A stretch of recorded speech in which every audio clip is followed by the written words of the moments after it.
Hi, this is Marci Nault, and you're listening to Chasing Dreams with Amy J, where we believe you can have all your dreams come true.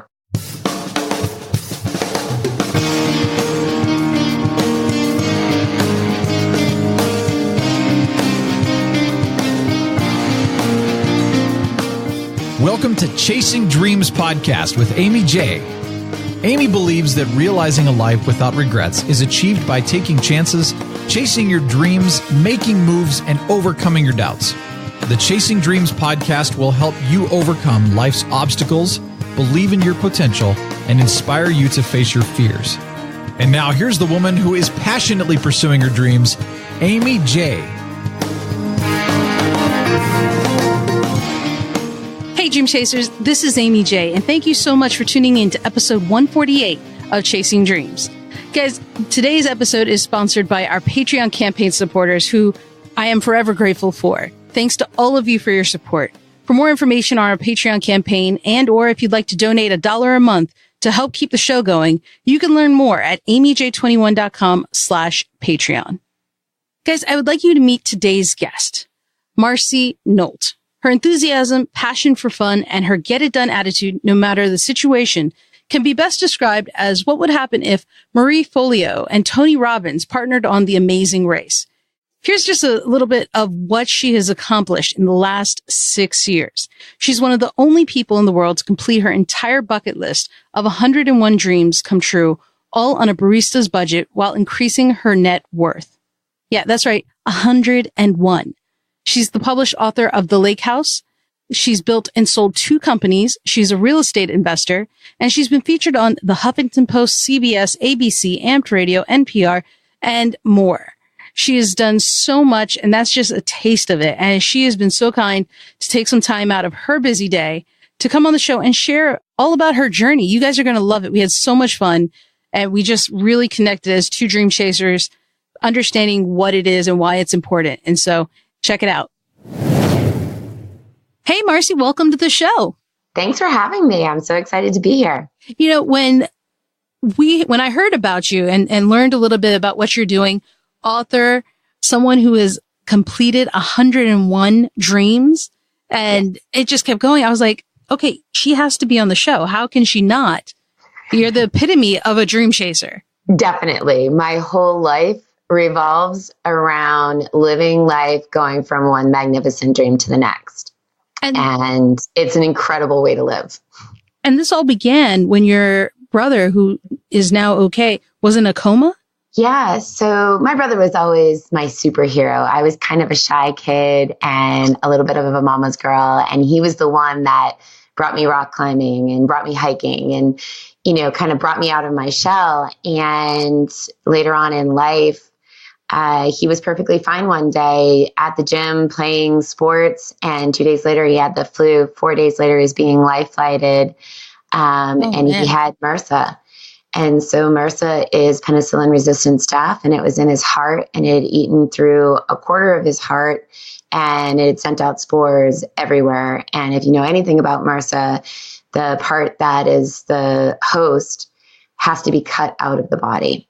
So medical miracle that he is, they were able to go in and cut out that part of his heart and the valve, replace it with a portion of a cow heart and a ceramic valve, and then put him into a medically induced coma for close to a week, where he pretty much battled for his life. And my whole family sat by his side, just praying together. And, you know, my mother taught us when we were very young how to dream big and to use things like self-mind control to envision our lives. And, you know, so that was part of our life anyway. And I sat there by his bed trying to infuse that back into him. Like, come on, you have to envision being strong again. You have a daughter, you know, that kind of thing. And during that time, my life had kind of blown up, and I wasn't necessarily envisioning my life. And so when my brother was okay, I went home to the mess that I was pretty much in and didn't really know how to start again. And I thought life can be taken from this microscopic, can't even see it, bacteria. And it can be gone in an instant. And what am I doing with my life? And what do I want? And that was, am I even allowed to ask for what I want? And it was a very shocking moment to me to have that in front of me. What do you want from this life? And I started asking more questions. If I wasn't afraid, if I didn't think about money, if I didn't care what other people thought, where would I go? What would I do? How would I live my life? And who did I want to become in that? And that's where the list of 101 dreams came from. And I thought, just no way. This is not possible. This is the craziest list ever. I'm going to become a published author with a major company. I'm going to travel the world solo, be a figure skater and a dancer and, all those things that I always wanted, but I put them aside for practicality. And the last thing on my list was to laugh so hard with a group of strangers my sides hurt, because it had been so long since I had laughed. And I went to a hotel I was staying at in Napa, and the concierge was like, get your hiney over here. I don't know what funk you're in, I can tell, but you're going to drink with us. And within 20 minutes, she had me laughing so hard I had to go to the bathroom and blow my nose and wipe my eyes. And I looked in the mirror and I went, whoa. So what if I went after this with everything I have? What do I have to lose? And that started a chain reaction of 10 years of holy moly, life can actually be this amazing. And I can be the person I've always wanted to be. And that this world is the greatest playground you can imagine. And this body, the most incredible vessel in which to experience it. And came to the end of the list in January and thought, I need to share this. People aren't living this way. They're in the daily grind. They're coming home and binging on Netflix and social media. And they're stuck living in these almost prisons that they've been told is success and what life is supposed to be. And then they're trying to pull out of it, and they're with motivation and, okay, I'm going to make this happen for a short while. And then it always goes back. And so I felt like I couldn't keep what had happened a secret anymore and just mine. Well, so we're 6 months probably, I think, since you've completed your list, right? Yes. Have you returned back to what it was before you started this bucket list life, or are you still kind of pursuing other things? They just may not officially be on a list. They're on the unofficial list or expanded list, whatever. First of all, there's no going back. I am a completely different person than when I began. Each dream that came true built me in this amazing way, that my confidence soared, my health soared, because I had actually been having a lot of health problems before I made the list. Just everything changed as I went through it and realized that it was the roadmap to the life I was meant to live. And so now I live it. I travel when I feel like it, and I train in salsa dancing. I train in figure skating. I compete and perform in both of those. I'm about to submit my second book, which I'm really nervous about. It's a little nerve-wracking right now because it's been 4 years of a passion for me.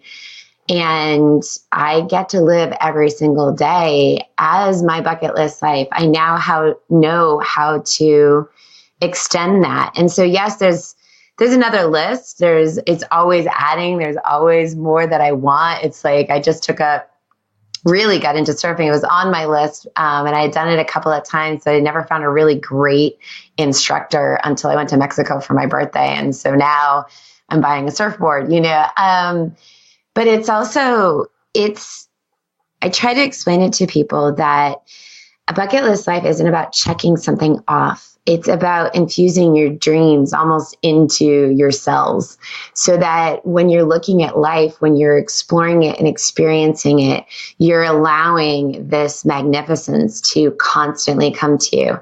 And that doesn't mean that you don't have hard times. I mean, lately I've been an entrepreneur and I'm learning as I go and trying to figure out how to be a boss. And wow, I don't think that was on the list, what was I thinking? And so it doesn't mean that hard times don't happen. I lost someone very recently that means the world to me. And so you still go through hardships, but when you're living your passions, when those dreams that you have, those bucket list items become a way of life, no matter what's going on in your life, there's this place that lifts you up. And that's what I want people to truly understand. Let's backtrack for a little bit, because I think that's absolutely true. It's about the journey and not just checking things off necessarily. But you found 101 things that you put down on paper. Yes. Like, for people who are struggling, like, I have no idea what my dream is or how to dream. You came up with 101. What was your thought process as you're trying to figure out these things? For me, it was so easy. I think from the time I was a little girl, I had so many dreams. I'd be out in the woods and I'd pretend that I was a dancer. And when the pond would freeze over, I would get these I had my cheap skates from the Goodwill and that were all rusted, and I'd go out on the pond and I would imagine being a figure skater and, I'd sit up in my tree and I would write. And then, of course, everyone told me that none of those things were practical. I remember seeing a poster of the Eiffel Tower and a school, and I thought, I want to go to school in Paris and learn but be practical. And so that practicality was layer upon layer on me. And I think it is on so many people. And oftentimes when I work with people, I'm like, go back to the things that you loved, that you always wanted to do, that when you maybe watched it on television or you read it in a book, it made you feel alive. And that's where your dreams sit and they exist.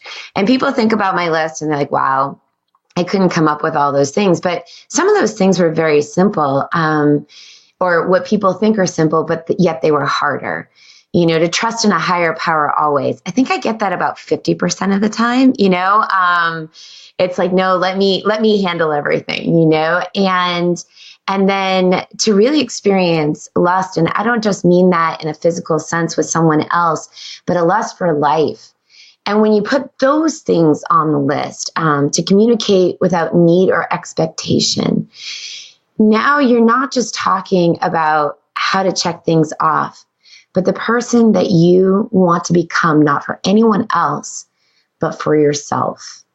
And when that starts to rise, you start seeing the world in a bigger way and you think, yeah, I can do that. Yeah, that looks pretty awesome.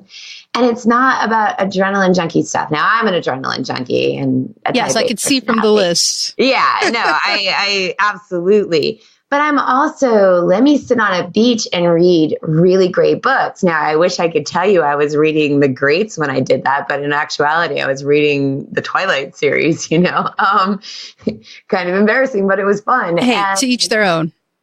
Exactly.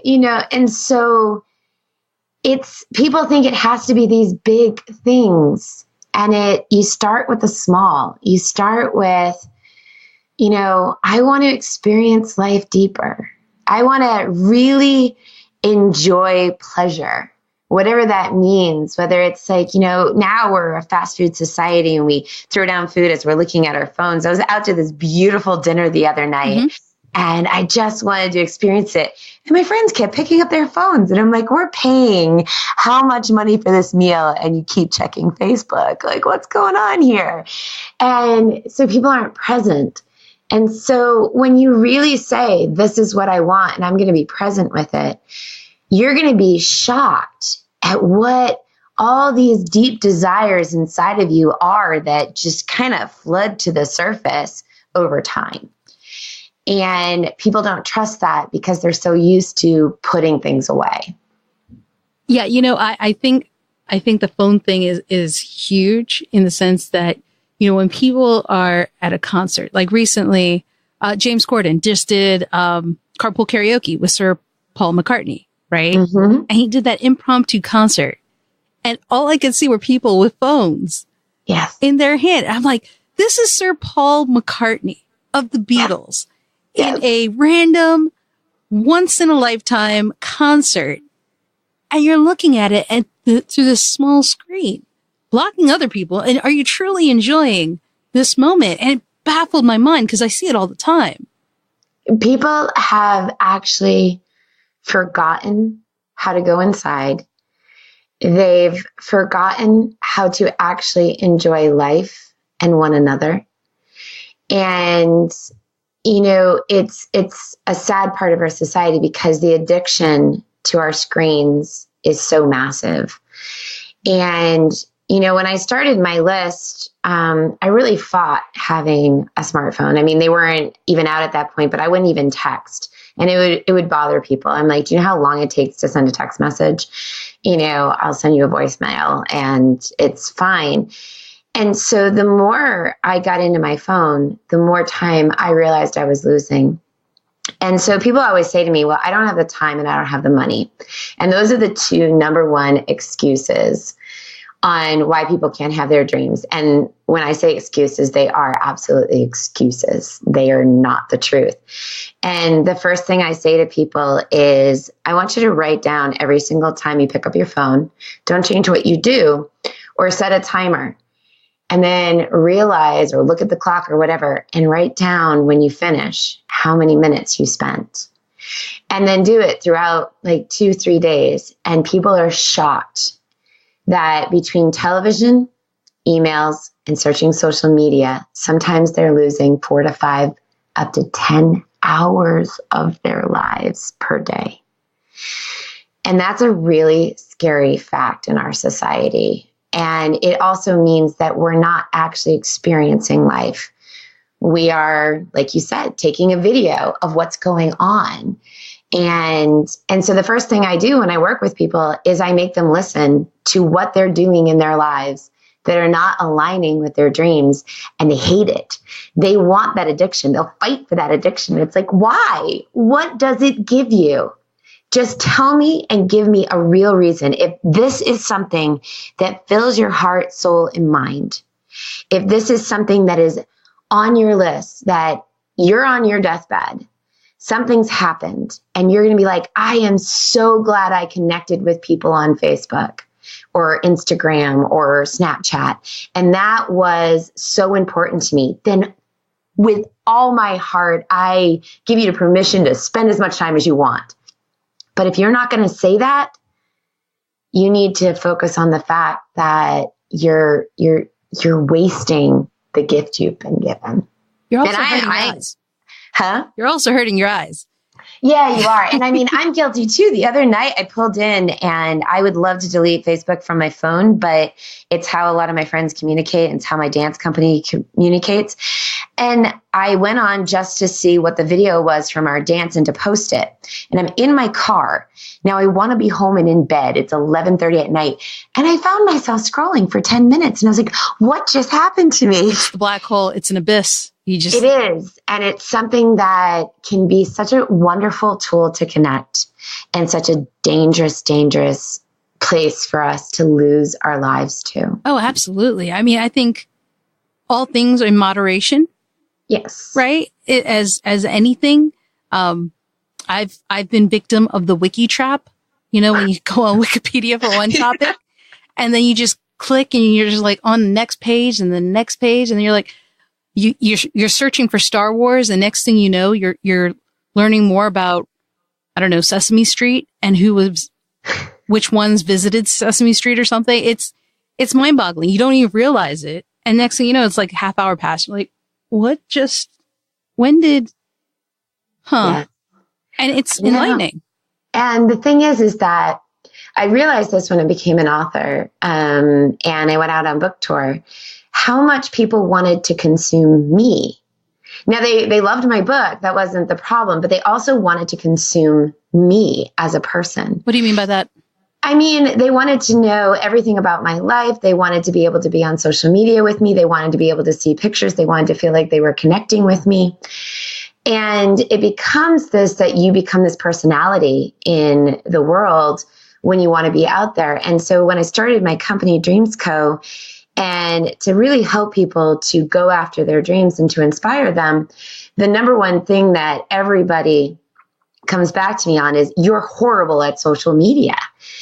And you do all these great things every day. You're constantly playing. And if you would just share that all the time, then you would have this huge following. And I thought, but this is personal and private to me. Mm-hmm. When I'm living my dreams, I don't mind, sharing afterwards that experience. But my day-to-day life and what I'm doing, there's an energy to that I might want to call my mom and say, hey, I actually landed an axle today, and only after 5 times of falling, or hey, this amazing thing happened in my life. I don't always want to post it for everyone to consume who just wants to consume it.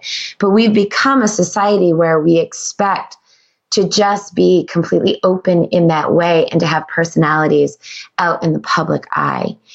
And I don't want my life to be for the consumption of others. I am more than willing to teach and to help and to shine a light on dreams and have other people go for it and to share my experiences. But it can't be an everyday thing for me. And because I feel that I leak energy is the only way I can describe it, of what's going on in that moment. Because I'm like, oh, I got to take a video of this and I've got to get this up so that I can post it here and then post it. And I'm like, oh, I don't care anymore. Now it's not my experience. But when you see people traveling, I was recently in Egypt at the pyramids, and all anyone cared about was getting that specific picture, to collect the pictures of what they were doing. And, same thing, you can be in Musée d'Orsay looking at the Impressionists. I mean, you're right there in front of it. Sorry, I'm a huge Impressionist freak. And people just walk up, take a picture. Yep, see me in front of it, and they walk away. And it's like, you haven't taken in this moment. And so people want to check things off a list. And even though I call it a bucket list life, what I'm meaning by that is that you're fully experiencing everything from all your senses and not just collecting that moment so you can post it. And that's a really hard thing for people to understand in this day and age, and a really sad part. Oh, yeah. I mean, I think there's a expectation of others. And with it, I've noticed is the also expectation that you lose your privacy, you lose that line, right? Because technically you and whoever was at your thing is kind of strangers, right? Technically. And it's like, guys, remember, we don't really know each other. Right. We have one interaction. Yes. And so if the shoe was on the other side, does that really warrant you understanding and knowing my deep personal thoughts? Right. And so it is interesting, because I think on the flip side also is for personalities and people who are out there, people who have built a brand and a social following, regardless of how, whether it's actors, politicians, YouTube personalities, whatever the case, people like you. The other thing is, when you do state a opinion or something, they're like, okay, stay in your lane. Know what you do and stick with it. And, if anyone ever said that to me, I'd be like, yeah, you realize I am a computer scientist, a lawyer, and a number of other things. So I'm more than just one thing. And right. I think it's the social media effect, though, that kind of plays a part in both ways. But you bring up a very interesting point that I really like to talk about. It's people always ask young children, well, what do you want to do with your life? No one ever asks a young child, how do you want to live your life? we get on this path from the time, I mean, we start off, it's like, well, you got to get in this bracket of what your weight and height and, you know, and the percentiles and things like that. And then we start asking kids, well, what do you want to be when you grow up? And they're like, oh, I don't know. And so they're just looking everywhere for like, okay, what should I be? What should I be? What should I be? And in school, it's all about getting it right, doing what other people tell you is right. Because what do I want to be? What do I want to be? And so by the time you get to, college, you're supposed to know what you want to be and study for that. And you go on a path.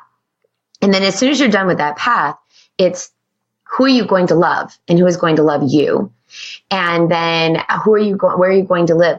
And so we're very used to in our society having these blocks that everybody has to fit into. And so when you talk about someone being a scientist and a lawyer and and all these different things, it's like, whoa, hold up. Yeah. No. And so when I'm talking about a bucket list life, it's like, how do you want to live? And people are very uncomfortable with that question because they've never been asked it.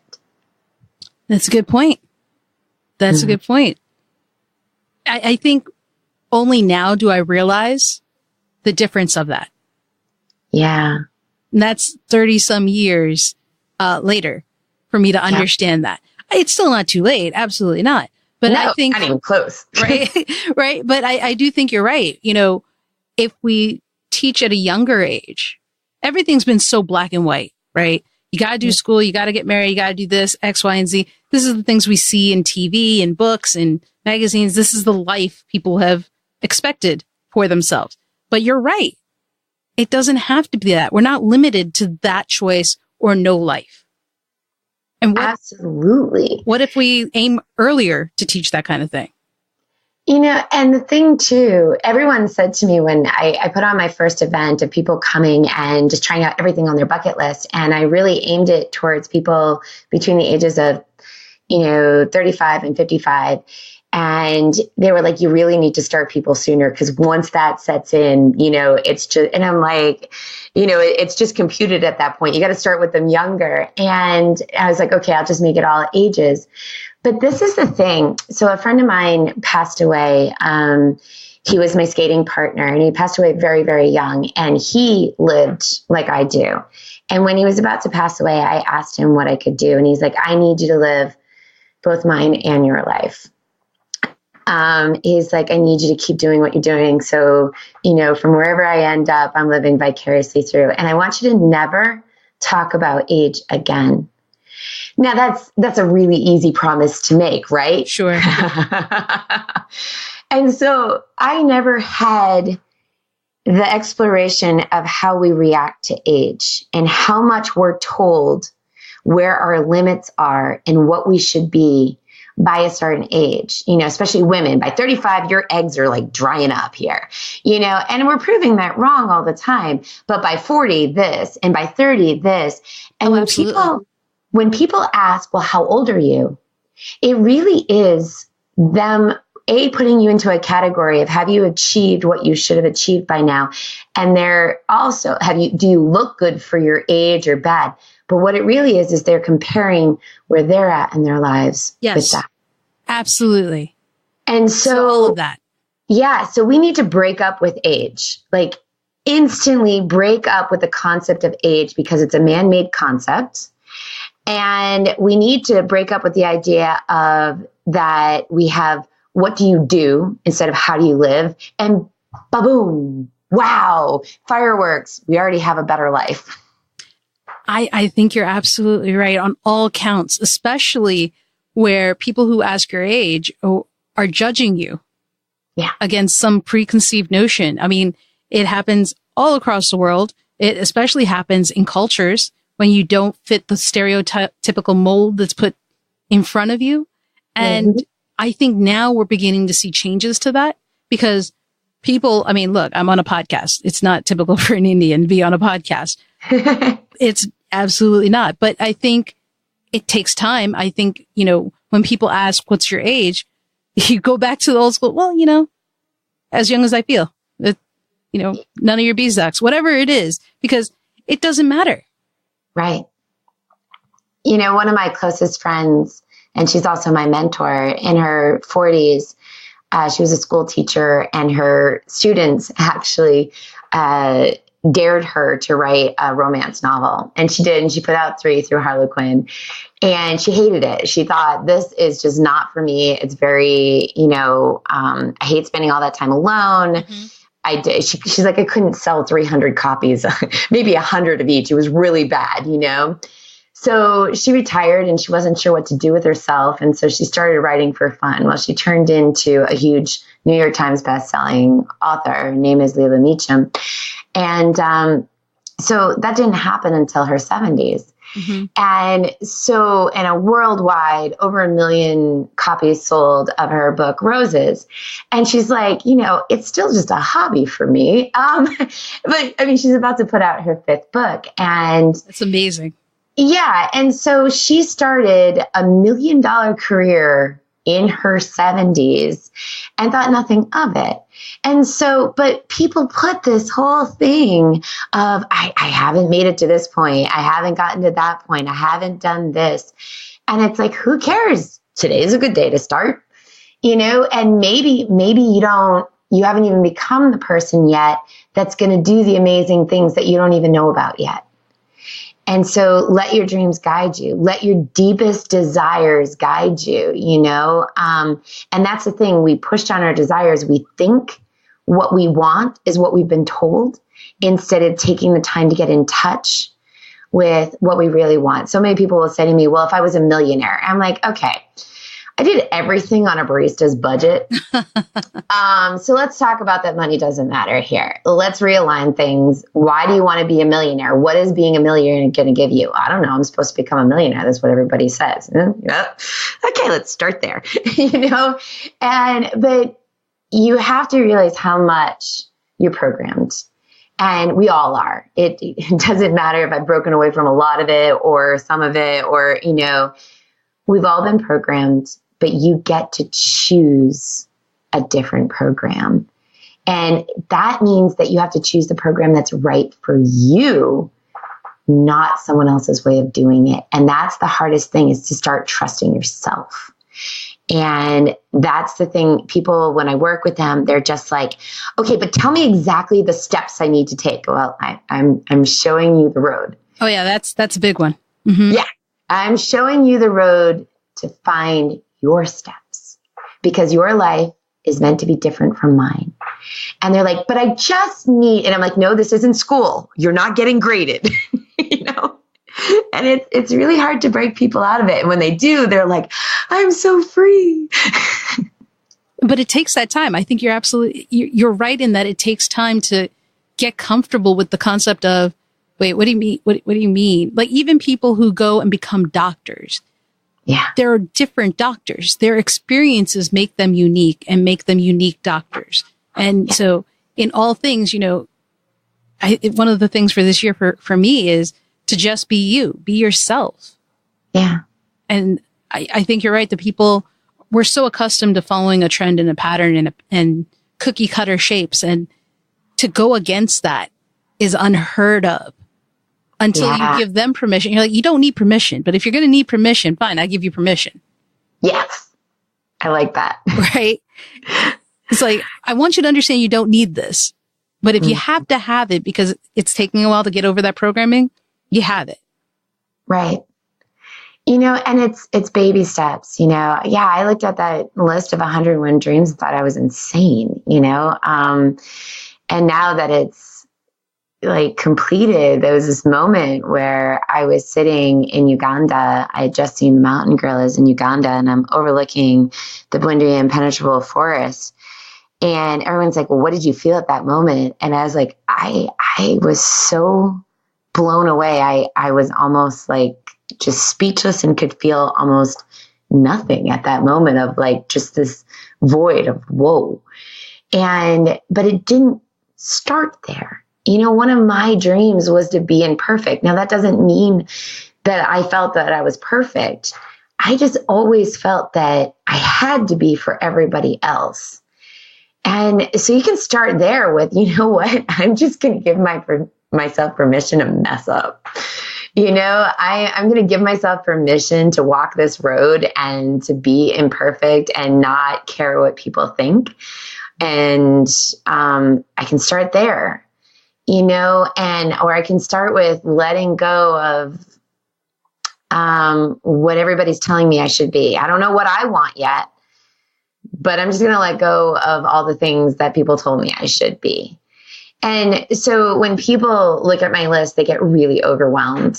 And I always tell them, my list is there just to inspire you. That's the only reason I share it. But it's my list. This woman who wrote on my blog one time, she's like, well, I don't feel I should write on your blog because I don't like to jump out of planes. And I don't feel like my life is less because I don't jump out of planes. And I was like, I don't think so either. You might have a higher value for your life because you're not willing to jump out of a plane. I don't know, And I'm like, so what do you want? Like, what is your dream? And so people almost get testy about it. Like my life isn't going to be big enough. But your life is big enough in what your heart desires. And that's something that is so unique and so special. And so that's one of the reasons why you do need to turn off social media, because you're doing the FOMO and I'm not FOMOs. This person. Yeah. So even if you go to my website and you see my list, like maybe you take a few that are like, okay, I just need a starting point. When they teach writing, quite often I'll say to someone, write the first 3 sentences from a book that you love and then take it from there, just to get yourself started. Now you're going to go back and you're going to delete those sentences because they're not yours, and you're going to put in what you want, but just find your starting point. I'm going to be honest. I love that you have your list up, and guys, there'll be a link so you can see it on the show notes page. Because of this, your list is honest and it's a wide variety, and it's not one for you guys to be like, I don't have that on my list. That's not why it's there. You have buying bed sheets. Oh my goodness. That was one of the best things. Every time I crawl into my bed, I have the most luxurious bed in the world. That's an every night thing. Do you guys hear that? Come on here, people. This is like, when I travel, the one thing I can't wait to get back to is my bed. Do you hear that? It's when you said small steps, this is what I thought. I thought, look at that. She has buying bed sheets. She has riding a roller coaster. You have there's a wide range. Yes, you do have things like see the slot canyons in Arizona and go to San Diego and meditate in Machu Picchu, so there are things that are huge that you've done, but you have things that are simple too, which is like the small steps. Go canoeing. No, canyoning. Is that different? Canyoning. What is canyoning? Canyoning? I was like, I didn't want to go canoeing. Kayaking. What is kayaking? Adrenaline junkie, remember? Are you jumping from canyons? Rappelling. I can't. Oh. I actually don't like jumping. I've jumped off waterfalls before. I don't like the feeling. Is canyoning slightly different? Because I feel like it's the same. Oh, so canyoning is when you're actually rappelling down it. So you have a top rope. And so you're taking the moment and you get to see the waterfall at every point, and you're getting all this mist and seeing it all around you. You get to hang out up there. It's not like, oh, whoosh, it's gone. You take your time. Yeah, I love it. But some people just love jumping off of waterfalls, and I tried it. I don't know why I don't like the feeling. I just don't. It's not for me. But yeah, that's the thing, is that people think, well, someday I'm going to start, and someday's never going to come. That's the problem. And so sometimes you have to be like, I really want to experience gluttony. And in this day and age, ooh, that's like a bad word. We got to be like gluten-free, and I'm on this diet, and I'm on this. Just go eat an amazing piece of chocolate cake while you sit and stare at the beauty of the world with an amazing cup of coffee or tea, and get off your phone and don't take a picture of it. Start there. Start with deep pleasure, or go for that walk and listen to the world and see all its beauty. start with the small steps. You know, I challenge people to do a 21-day bucket list life challenge and like, oh, there's no way I can make time. And I'm like, it's 30 minutes a day. It's just 30 minutes a day. Let's start with baby steps. And so those excuses are always going to come up because change is hard. But once you get going, oh my goodness, you're going to be like, why didn't I do this earlier? Woohoo! This is like the greatest blast of my life, you know? And suddenly, you know, for me, I remember saying to someone, I'm sorry, I'm going through this is probably about 4 months into my list. I'm like, I need to tell you, I'm going through a selfish phase right now. So I'm going to be taking time for me, and I'm going to be taking time to do this. And for me, the person I was before this, I could have never done that. But that was bigger than canyoning. That was so much bigger than that's huge. Yeah. Yeah. And I mean, being able to tell people what I felt without need or expectation for what I needed back. That and was without like guilt. Oh yeah, without guilt. That was butterflies in the stomach. That was terrifying. To eat that piece of chocolate cake. I mean, I was raised on no sugar here, you know? So I'm telling you, each step, when I say it built me into the person I've become and there's no going back, I'm going to go out to dinner tonight. I'm going to have an amazing piece of chocolate cake, you know, and I'm going to have this beautiful dinner that I'm going to explore and experience. And that's what it's really about, is exploring and experiencing this world in all its magnificence. And we spend so much of our time in the goop and the gunk and the trying to change it through more goop and more gunk of motivation. And where we need to start is by living, by enjoying, by believing that we've been given one heck of a gift. And if we let that gift go by, well, that's probably the greatest atrocity that you can possibly do.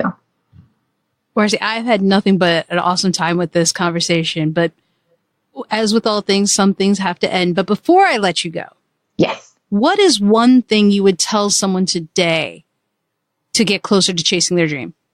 One thing. I think it's what I've been saying, is to take that baby step. So maybe, and to actually go back to what you used to love to do or always wanted to do before people told you you couldn't. And when you find that thing, take one little baby step towards it. And I also suggest, you know, I've given you the link. I have a bucket list life planner. Sit down and really look at your life. It maps out like all the years that you've been living and then all the years that you're going to live. And that is one of the most powerful things that you can do. I was actually taught it by somebody else. And when you look at that in front of you, you almost see your own mortality, which is scary because you never know. Absolutely, with my brother's story. Yeah. But luckily he lived. But sit down and think about, if there were no rules, if I wasn't afraid, if it wasn't about money, what would I want? Where would I go? How would I live my life? And just begin to listen. That is awesome. I couldn't have said it better myself. Marci, thank you so much for coming on and sharing your story and all those words of wisdom. Thank you for having me. You're a great interviewer, and this is so much fun. And so, guys, that was Marci Nault. You guys can learn more about Marci and all the links we mentioned on the show notes page over at amyj21.com/episode 148. That's episode 148. All right, guys, until next time, keep chasing. Thank you so much for listening to Chasing Dreams. Amy would love to connect with you and hear all about your pursuit of chasing your dreams. Connect with her on Facebook, Twitter, or Instagram via @ChasingDreamsHQ. Or you can find Amy on Twitter @AmyJ21. That's AIMEEJ21. Be sure to visit headquarters over at ChasingDreamsHQ.com for more inspiration, motivation, and resources to help with your own dream chase. We hope you'll join Amy next week, and until then, keep chasing.